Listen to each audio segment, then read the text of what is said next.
Hello student, तो कैसे हैं आप लोग। तो ठीक है, जो लोग तैयारी कर रहे हैं गुजरात बोर्ड की वो लोग जुड़े रहिए हमारे साथ में, और जो नहीं भी कर रहे हैं वो भी जुड़ जाइए हमारे साथ में। ठीक है, तो हमारा आज का जो पहला क्वेश्चन है उसमें बोला है number of sigma and pi bonds are there in aspirin. ठीक है, तो इसके लिए आपको एस्पिरिन का स्ट्रक्चर पहले तो पता होना चाहिए। ठीक है, तो एस्पिरिन का जो स्ट्रक्चर है वो कुछ इस तरह से बनता है कि ये जो बेंजीन की रिंग रहेगी एक, इसके ऊपर हमारा रहेगा COH ग्रुप। ठीक है, C double bond O, OH। ठीक है, फिर उसके बाद हमारा यहाँ रहेगा OC double bond O CH3। ठीक है, तो ये हमारा एस्पिरिन का स्ट्रक्चर है। अब इस स्ट्रक्चर में पूछा है हमें कि कितने सिग्मा और कितने पाई बॉन्ड है। ठीक है, तो जहाँ जहाँ आपको डबल बॉन्ड दिख रहा है, जैसे कि एक ये रहा, दूसरा ये रहा, तीसरा ये रहा, चौथा ये रहा और पाँचवा ये रहा। ठीक है, तो 5 आपको दिख गए क्या डबल बॉन्ड, तो 5 हमारे क्या हो जाएंगे, 5 हो जाएंगे हमारे पाई बॉन्ड। ठीक है, तो 5 पाई बॉन्ड हो गए। अब सिग्मा की बारी आई, तो सिग्मा देखो यहाँ से 3 हो गए हाइड्रोजन के, चौथा ये रहा, पाँचवा ये रहा, छठा ये रहा, सातवां ये रहा, 8 9 10 11 12। ठीक है, एक ये भी ले लो 13, ये 14, ये 15, ये 16 और ये 17। 17 तो हमारे ऐसे हो गए। ठीक है, इसके बाद बेंजी रिंग पे 5 जुड़े हुए, देखो 17 को, यहाँ 18, यहाँ 19, यहाँ 20 और यहाँ 21। ठीक है, तो 4 जुड़े हैं ना, तो 21 हमारे क्या हो गए, सिग्मा बॉन्ड हो गए। तो 21 सिग्मा हो गए, 5 क्या हो गए, पाई हो गए। तो यहाँ तक आपको समझ में आया सबको। ठीक है, तो जिन लोगों को समझ में आया वो एक बार कमेंट बॉक्स में कमेंट करके ज़रूर बताएं। ठीक है, तो अब हम देखते हैं अपना अगला क्वेश्चन। ठीक है, तो अब हमारा जो क्वेश्चन है उसके अंदर दिया है which is the final product of Reimer Tiemann reaction. ठीक है, तो रीमन डीमर रिएक्शन के अंदर हम जो रिएक्शन करवाते हैं वो करवाते हैं किसकी, फिनॉल की। ठीक है, तो ये फिनॉल बनाया है हमने। फिनॉल के अंदर हम क्या डालते हैं, CHCl3 और साथ में डालते हैं NaOH। इसकी जब रिएक्शन करवाते हैं तो इसमें से HCl और H2 निकल जाता है, जिसके बाद हमें जो है मिलता है यहाँ पे ONA। ठीक है, और यहाँ पे मिल जाएगा अपने को CHCl2। ठीक है, उसके बाद इसके अंदर हम डाल देते हैं 2 NaOH। ठीक है, 2 NaOH डालने के बाद में हमें मिलता है यहाँ पे ऊपर तो ONA ही रहेगा, और ये जो CHCl2 था यहाँ पे मिल जाएगा अपने को CHO, एल्डिहाइड ग्रुप आ जाएगा।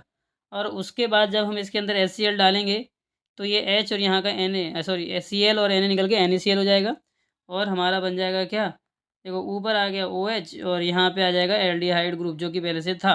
ठीक है, तो ये जो है ये हमारा क्या है, सैलिसाल्डिहाइड बोलते हैं हम इसको, जो हमारा लास्ट बना इसको हम ऐसा भी बोल सकते हैं 2 हाइड्रोक्सी बेंजाल्डिहाइड, या फिर हम बोल सकते हैं सैलिसाल्डिहाइड। तो इसका आंसर हमारा आ जाएगा ऑप्शन नंबर C। अब हमारा नेक्स्ट जो क्वेश्चन है उसमें बोला है predict the product X and Y. तो ठीक है, इसमें एक्स और वाई हमको बताने हैं दोनों। ठीक है, तो ये जो रिएक्शन आप देख पा रहे हैं इथर की रिएक्शन है, इथर की रिएक्शन HI के साथ करवानी है। तो ये जो हमें इस साइड का भाग दिया है वो टर्शरी वाला भाग है। ठीक है, तो अगर मैं यहाँ से तोड़ता हूँ, ठीक है, बीच में से यहाँ से इसको ब्रेक करूँगा तो क्या होगा, इस साइड वाला भाग टर्शरी कार्बोकेटाइन बनाएगा, और टर्शरी कार्बोकेटाइन के साथ माइनस वाला भाग आएगा, HI को भी हम ब्रेक करेंगे तो I माइनस बनेगा और H प्लस बनेगा। ठीक है, तो ये जो माइनस वाला भाग है वो कहाँ जाएगा, ये टर्शरी वाले के साथ जाएगा। मतलब ये जो CH3C है इसके साथ जुड़ेगा क्या, I, और सामने जो बचा उसमें आएगा C2H5। वो तो था ही, और जो H था वो यहाँ जाएगा। ठीक है, तो ये जो हमारा क्या बना, ये तो इथेनॉल बन गया, और ये हमारा टर्शरी आयोडाइड है। ठीक है, तो ऐसा ऑप्शन देखो हमें कहाँ दिख रहा है, ये रहा ऑप्शन बी में। ठीक है, तो ये हमारा आंसर इसका आ जाएगा ऑप्शन नंबर बी। अब हमारा जो क्वेश्चन है उसके अंदर बोला है कि which reagent is used in the preparation of benzene to benzaldehyde by Gattermann Koch reaction. तो देखो गेटरमैन कोच रिएक्शन कुछ इस तरह से होती है कि हमारे पास बेंजीन है, ठीक है, इसके ऊपर हम डालते हैं CO प्लस HCl, और इसमें प्रेजेंस रहती है हमारी एनहाइड्रस AlCl3 की। ठीक है, तो ये डालने पे हमको डायरेक्टली क्या मिल जाता है, बेंजाल्डिहाइड मिल जाता है। ठीक है, तो ये हमारा ऑप्शन होना चाहिए COHCl anhydrous AlCl3, option A में ही दिया हुआ है, तो इसका आंसर हमारा डायरेक्टली मिल रहा है option number A. Next question जो बोला है उसमें बोला है कि Cannizzaro reaction is not given by. तो देखो कैनिजारो रिएक्शन कौन नहीं देगा, जिसके पास अल्फा हाइड्रोजन होगा वो ये रिएक्शन नहीं देगा, क्योंकि अल्फा हाइड्रोजन जिसके पास होता था, हम एल्डिहाइड वाली रिएक्शन जब देखते थे तो उसके अंदर एल्डोल कंडेंसेशन हमको देखने को मिल जाता था। तो जिसके पास अल्फा हाइड्रोजन नहीं होता था वो जाता था किस में, कैनिजारो रिएक्शन में। तो यहाँ पे देखो इसके पास अल्फा हाइड्रोजन है कि नहीं है, नहीं है। देखो यहाँ जुड़ा हुआ है CHO ग्रुप, CHO ग्रुप का ये कार्बन है, और इस कार्बन की चारों वैलेंसी दूसरे कार्बन ने पूरी की हुई है। ठीक है, फिर इसके अंदर देखो इसमें भी अल्फा कार्बन अल्फा हाइड्रोजन नहीं है। ठीक है, अल्फा कार्बन है तो अल्फा हाइड्रोजन नहीं है, इसके अंदर भी अल्फा हाइड्रोजन नहीं है। लेकिन इसके अंदर देखो ये रहा ग्रुप, ये रहा कार्बन, और 3 हाइड्रोजन है यहाँ पे। अल्फा हाइड्रोजन कितने हैं इसमें, 3 है। ठीक है, तो अल्फा हाइड्रोजन 3 है तो इसमें तो कैनिजारो होने वाली नहीं है। तो कैनिजारो रिएक्शन किसके साथ होगी, जिसके पास अल्फ़ा हाइड्रोजन नहीं होंगे। ठीक है, तो यहाँ अल्फ़ा हाइड्रोजन है इसके पास, तो इसके साथ रिएक्शन नहीं होगी। अब हमारी ये जो रिएक्शन है इसमें बोला है which product is obtained when cyclopentanone react with hydroxyl amine. तो ये हमारी अमोनिया का जो डेरिवेटिव वाली रिएक्शन थी वो रिएक्शन है, जिसके अंदर हम देखते थे ए बी ये जुड़ा हुआ है इस तरह से, और यहाँ पे होता था NH2Z। ठीक है, तो ये रिएक्शन होती थी हमारी। तो इसके अंदर यहाँ पे हमको क्या दिया हुआ है, हाइड्रोक्सिल एमाइन दिया है ना, हाँ हाइड्रोक्सिल एमाइन दिया हुआ है। तो ये जो हाइड्रोक्सिल एमाइन होता था, इसको जब हम कन्वर्ट करते तो ये ऑक्साइम प्रोडक्ट में बनता था। ठीक है, तो ये बनता था किसमें, ऑक्साइम में। तो हम यहाँ देख सकते हैं कि जो हमारा ऑक्साइम वाला ऑप्शन होगा वो इसका आंसर होगा। तो देखो यहाँ ऑप्शन सी में दिया है साइक्लोपेंटेनॉन ऑक्साइम, सेम रहेगा हमारा। ठीक है, रिएक्टेंट जो था उसके अंदर हमें सिर्फ ऑक्साइम ऐड करना होता है इस रिएक्शन के अंदर। ठीक है, तो ये जो है इसके हिसाब से यहाँ पे हमारा क्या होगा, आंसर चेंज होता रहेगा हर बार। ठीक है, अगर यहाँ पे जैसे अमोनिया जोड़ते हम डायरेक्ट तो यहाँ इमाइन बनता। ठीक है, तो इस तरह से चेंज होता रहता है। तो इसका आंसर आ जाएगा ऑप्शन नंबर सी। अब हमारा नेक्स्ट जो क्वेश्चन है उसमें बोला है which of the following compound gives iodoform test. तो देखो हम जो आइडोफॉर्म टेस्ट करवाते थे वो हम मिथाइल कीटोन के लिए करवाते थे कि कीटोन जो ग्रुप है CO ग्रुप कार्बोनिक ग्रुप है उसके आसपास मिथाइल ग्रुप हमको मिल जाए तो हम उसके लिए क्या करते थे, ये रिएक्शन करवाते थे, यानी कि हम CH3CO को आइडेंटिफाई करते थे। इसके अलावा हम CH3CHOH भी इससे आइडेंटिफाई कर सकते हैं। ठीक है, तो CH3CO तो करना ही है। तो यहाँ देखो ऐसा जो हम मिलेगा किसमें, इसमें नहीं मिलेगा, इसमें मिलेगा। ठीक है, ये तो एल्डिहाइड है। ठीक है, ये भी अपना बेंजोफिनोन है, तो इसमें तो वैसे भी आपको CH3CO नहीं मिलने वाला है। ठीक है, तो हमारा आंसर हो जाएगा एसिडोन, क्योंकि बेंजोफिनोन के अंदर बेंजीन ग्रुप आने वाला है, तो CH3 तो वैसे भी आपको नहीं मिलेगा। ठीक है, एसीटोन में मिलेगा आपको CH3 C डबल बॉन्ड हो CH3, दोनों साइड आपको मिल गया, दोनों तरफ से आप इसके अंदर मिथाइल ग्रुप देख सकते हैं। पेंटेन 3 उनके अंदर तो क्या हो जाएगा, हमारा बीच में कार्बोनिल ग्रुप आ जाएगा, तो दोनों तरफ CH2 हो जाएगा। ठीक है, तो उस हिसाब से ये आंसर नहीं आएगा, तो हमारा आंसर आएगा ऑप्शन नंबर बी। अब हमारा जो क्वेश्चन है उसमें बोला है which of the following compound has highest Ka value, मतलब इसमें हमें बताना है कि सबसे ज़्यादा एसिडिक कौन होगा।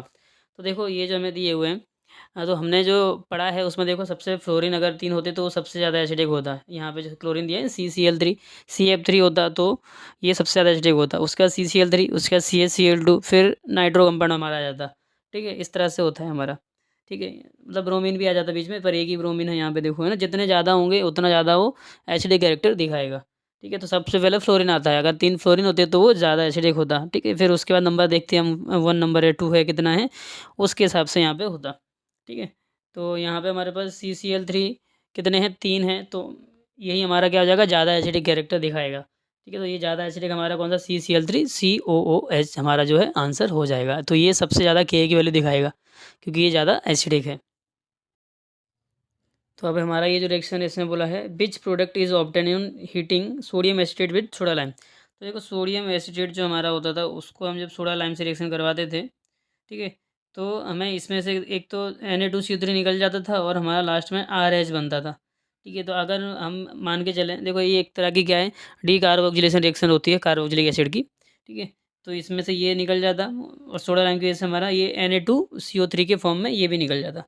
तो बचता है यहाँ पर क्या, यहाँ पे H, तो RH मिलता है। अगर मैं यहाँ CH3 को लेता हूँ, ठीक है, क्योंकि एसिटेट बोला है मतलब यहाँ पे CH3C होगा, यही R जो है इसकी का हमारा आ जाएगा CH3COONA, ये आ जाएगा हमारा। ये हमारा क्या है, सोडियम एसिटेट है। ठीक है, तो ये हमारा यहाँ क्या बन जाएगा, ठीक है, तो इसकी जगह पे ये CO2 तो निकलने वाला ही है, ये CH3 बचा, एक H और आएगा, तो ये क्या बन जाएगा, CH4 बन जाएगा। और CH4 के हिसाब से देखिए हमारा आंसर क्या बनेगा, मिथेन बनेगा। तो हमारा इसका आंसर आ जाएगा मिथेन।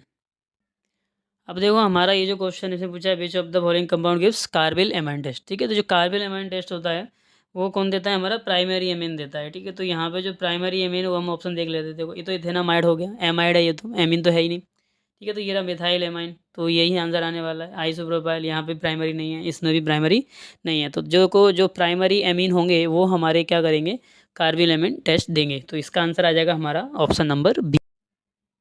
तो जिन लोगों ने अभी तक हमारे चैनल को सब्सक्राइब नहीं किया है वो एक बार सब्सक्राइब ज़रूर करें और जुड़े रहिए हमारे साथ इसी तरह से केमिस्ट्री के लिए, और हम ऐसे ही रोज़ रोज़ आपके लिए कुछ ना कुछ लाते रहेंगे। तो हमारे चैनल को सब्सक्राइब करें ताकि आप हमारे अपडेट्स पा सकें, और जिन लोगों ने सब्सक्राइब नहीं किया वो सब्सक्राइब ज़रूर कर दें। ठीक है, तो कल मिलते हैं हम लोग नए कुछ क्वेश्चंस के साथ में, तब तक के लिए गुड बाय।